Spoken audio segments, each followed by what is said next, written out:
अल्लाह का इस्लाम मानिए, मुल्ला का इस्लाम छोड़ दीजिए।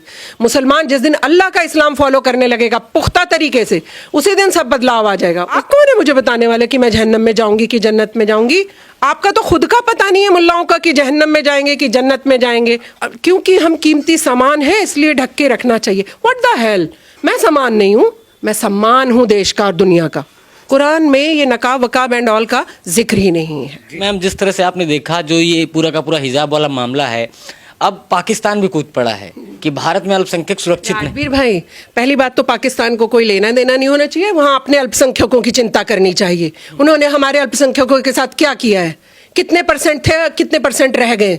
छोटी छोटी मुस्लिम लड़कियों को आप क्या कहते हैं, वहां तो मुस्लिम बच्चियों का तो शोषण करते ही हैं, लेकिन एक हिंदू बहन सुरक्षित है वहां पर? मैं पूछ रही हूँ आपके माध्यम से पाकिस्तान से कि मुझे बताइए कि हिंदू बहनें जो छोटी बच्चियां थी, बड़े बड़े 60-70 साल के आदमियों से आपने उनकी शादी करा के इस्लाम धर्म कबूल करवाया, क्यों?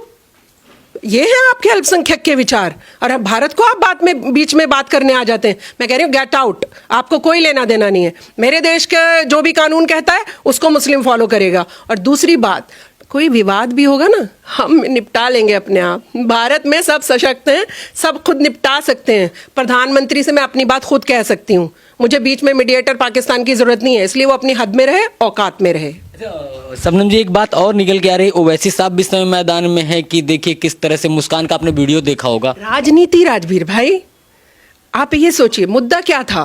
मुद्दा था स्कूल प्रशासन का और 2-4 बहन बेटियों का जो कह रही थी हमें हिजाब में आने दिया जाए। स्कूल प्रशासन ने कहा नहीं, हमारी गाइडलाइन ये नहीं कहती हैं। अगर सब लोग मिलके बैठ के विचार करते, हो सकता है हिजाब में आने दिया जाता, हो सकता है कि लड़कियां ही मान जाती, हो सकता था ना। लेकिन वहां बात नहीं हुई। वहां पर कुछ लोग भगवा लेकर आ गए झंडा कि जय श्री राम, फिर उसने कहा अल्लाह अकबर, इसको पूरा पॉलिटिकल रंग दे दिया गया। मैं बोल रही हूँ कि जो भगवा झंडा लेकर आए, क्या वो हिंदू भाइयों को बदनाम नहीं कर रहे हैं? मैंने तो कभी पूरे देश में नहीं देखा कोई हिंदू भाई मुस्लिम बहनों को टॉर्चर करता हो या मुसलमानों पे अत्याचार करता हो। गर्व से रहता है यहाँ पर मुसलमान। लेकिन तो लगता है ना कि मुस्लिम बड़ा प्रताड़ित है मैम। नहीं, मुस्लिम प्रताड़ित है तो राजनीतिक लगता है ना, मुस्लिम प्रताड़ित नहीं है। आज पूरे देश में आप प्रदर्शन कर रहे हैं हिजाब को लेके, आप कह रहे हैं प्रताड़ित हैं? क्या बात कर रहे हैं आप? पॉलिटिकल रंग दे दिया आप लोगों ने, आप कह रहे हैं कि प्रताड़ित है मुसलमान। मुसलमान ना कभी प्रताड़ित था, ना कभी है, और ना कभी कोई मुसलमान को प्रताड़ित कर सकता। मुसलमान किसी को प्रताड़ित कर दे तो हो सकता है प्रताड़ित कर दे, पर मुस्लिम कभी प्रताड़ित होने वाला नहीं है। मैं बोल रही हूँ बच्चियों को, हम सबका मोटिव क्या है, सारी पॉलिटिकल पार्टीज का मोटिव क्या है भाई? अच्छी शिक्षा होनी चाहिए। अच्छी शिक्षा ना, तो अच्छी शिक्षा के लिए आपको अच्छे से बैठ के बात करनी पड़ेगी ना। ये क्या हिजाब क्या बैन लगा है क्या देश में? बहुत सारी मुस्लिम कंट्रीज में तो बैन भी है, जी। बहुत सारी बाहरी कंट्रीज में तो बैन है, बिल्कुल हिजाब नहीं लगा सकते हैं आप। लेकिन सार्वजनिक स्थल पर भी नहीं लगा सकते हैं आप। हमारा देश तो ऐसा है जो मुसलमान ऐसे प्राउड से खड़ा रहता है हर वक्त। देखते हैं आप कौन से मुसलमान को एक भी अत्याचार बताइए मुझे गिनकर जरा। ये ही देश है जहां मुसलमान अल्पसंख्यक होकर भी बहुसंख्यक डरता है और अल्पसंख्यक टॉर में चलता है।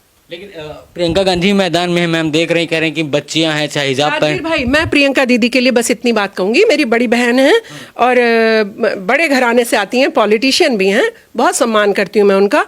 लेकिन मैं उनसे बोल रही हूँ कि बिकनी भी पहनकर, क्या कभी बिकनी पहनकर वो खुद ही स्कूल गई हैं? कोई भी राजनीतिक जो दल हैं जो कूद कूद के हिजाब के पक्ष में आ रहे हैं, मैं बोल रही हूँ क्या ये सब लोग कच्छा बनियान पहन कर गए स्कूल? आप पूछ लीजिएगा, कभी मिल जाए। और ये ओवैसी भाई, वो शेरनी है, वो भगवा वाले को शेर बताएंगे, ये हिजाब वाली को शेर नहीं बताएंगे। फिर एक दिन दोनों को टिकट मिल जाएगा, सब फिर क्या होगा? फिर तो मुद्दा खुल जाएगा ना कि पॉलिटिक्स थी।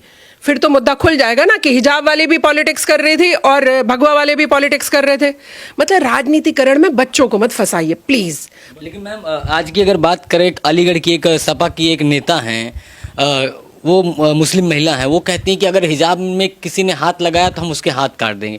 इस बयान को आप कैसे देखते हैं? ये बयान बड़ा वायरल हो रहा है। नहीं, अभी तक जो हिजाब वालियों को घर में टॉर्चर करते थे, कितने के जाके हाथ काट के आई हैं? आप हिजाब बाहर वाला मत देखिए ना, हिजाब वाली लड़की जो घर में रहती थी, जो उसका शोषण घर वाले करते थे, उनके हाथ काट के आई हैं कभी? पूछिएगा उनसे कि सबसे ज्यादा प्रताड़ित मुस्लिम महिला कहाँ होती है, आपको पता है? अपने परिवार में। लेकिन आज विरोध हो रहा है हिजाब को पहनने को लेकर मैम, विरोध हो रहा है। पहले तो आज़ादी के लिए विरोध होता है। बताऊं, ये विरोध हिजाब का नहीं है, ये विरोध राजनीतिक दलों का है। यहाँ मुस्लिम को हमेशा टारगेट पे रखकर और कुछ राजनीति करने वाले लोग मुसलमान को टारगेट पे लेकर आते हैं। क्या आप एक बात बताइए कि अगर हम हिजाब के पक्ष में भी ना हो, कोई बात नहीं, आपके अपने व्यू हो सकते हैं, आपका अपना पहनावा हो सकता है, तो कल आप निक्कर बनियान पहन के स्कूल कॉलेज तो नहीं आने लगेंगे ना, फिर भी एक मर्यादा रखेंगे। और सारे